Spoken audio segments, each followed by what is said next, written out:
Indigos were always on this planet for the purpose of particularly crisis intervention if it happened. We have the ability to run those higher flame codes when even 12-strand humans don't.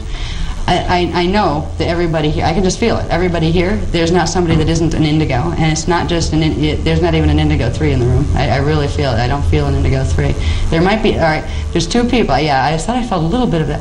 There's 2 people that came in as indigo 3s, which were agreements that you would take on a Nephilim soul to help it, you know, evolve to the next level. But when the body snatches started, they are upgrading any indigo 3s that are still holding their integrity. They're literally severing the connection between the other souls, so they're upgrading to indigo 2s, which means you'll get more stride content than you actually came in with. You're manifesting more in the template is coming down.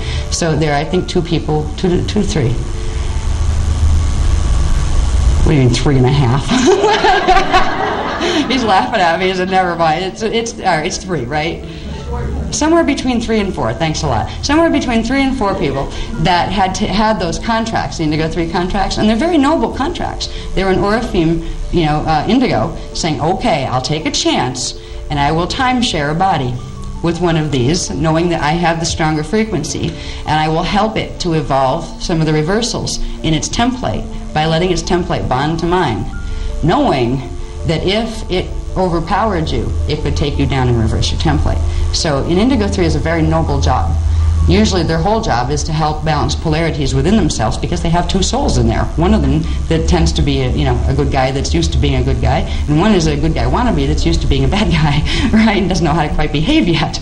And usually that's their thing. But right now, Indigo 3s are being upgraded to Indigo 2s, or they're falling into what's called the Magentas, which are body-snatched Indigo 3s, and if they can get higher ones, but usually it's Indigo 3s, sometimes it's Indigo 1s and 2s if they can get into the bodies, which are complete Wisadek dark avatars. Completely take the body, not only take it, but embody in it.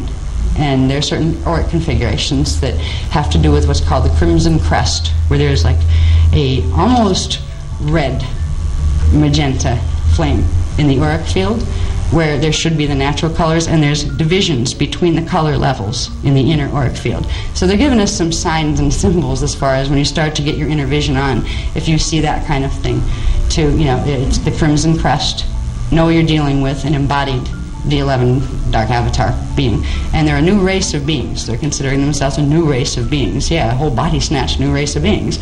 They are indigos that have been completely reversed, monetically reversed indigos. And there are, 20 million of them? 20 million of them to complete their body snatches on May 27th of 2003. That's their first wave, full birth wave. So it ought to get really interesting in the drama as we move along. As long as we're not one of them, it's like, so that's why we're giving flame body things, because if we're activating our flame body, that can't happen to us as indigos. Yes?